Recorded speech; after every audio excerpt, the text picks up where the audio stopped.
Dominican Republic has a lot of talent, and that talent is very raw.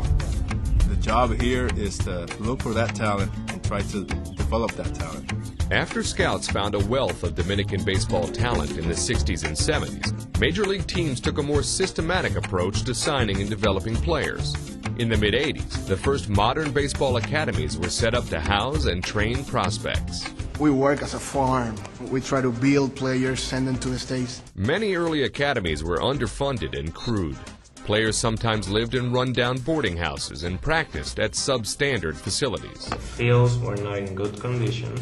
They have stadiums and fields, but not like we have right now. Major League Baseball opened a local office in 2000 and has since improved academy conditions. 28 of the 30 Major League teams now operate a Dominican academy and compete to sign the best local players. In this country, you can sign a player once they are 16 and 5 months. The way it usually works is the players go from the Little League teams, the Buscones, they have programs here where they develop them, and then we invite them into our complex for tryouts.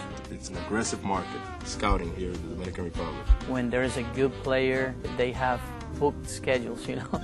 They are always somewhere, everybody wants to see them.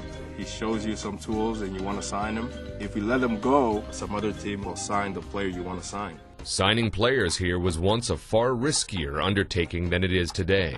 Teams were signing players with an age or an identity that was not their age or their identity. So you began to see players 4 and 5 years older with an identity of a cousin. Dozens of teams signed players with false identities and ages, but this practice has been greatly reduced since the league office began conducting player background checks.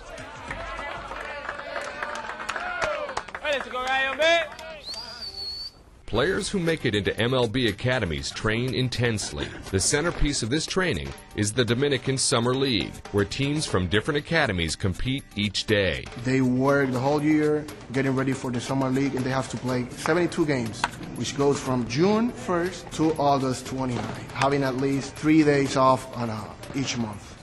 As an organization in Major League Baseball and the Dominican Summer League, we have a time of 3 years to develop that talent. Most of them, they take around 2 years to develop, to go to the States to play in the minor leagues.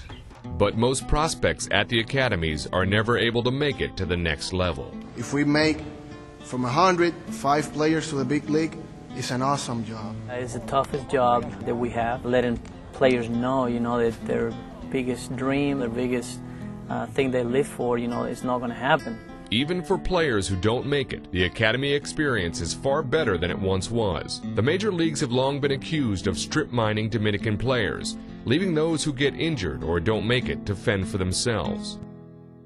But newer academies often include education, along with vastly improved facilities and programs. The New York Mets are among the teams who have recently poured money into a refurbished Dominican Academy program. If you got a player playing on a bad field, not having their meals, not resting, you're not gonna have a great player. We believe that maybe 3 to 5 years we're gonna have more players because of the investment of the teams in those academies and the treatment that they are giving. You're gonna see the results.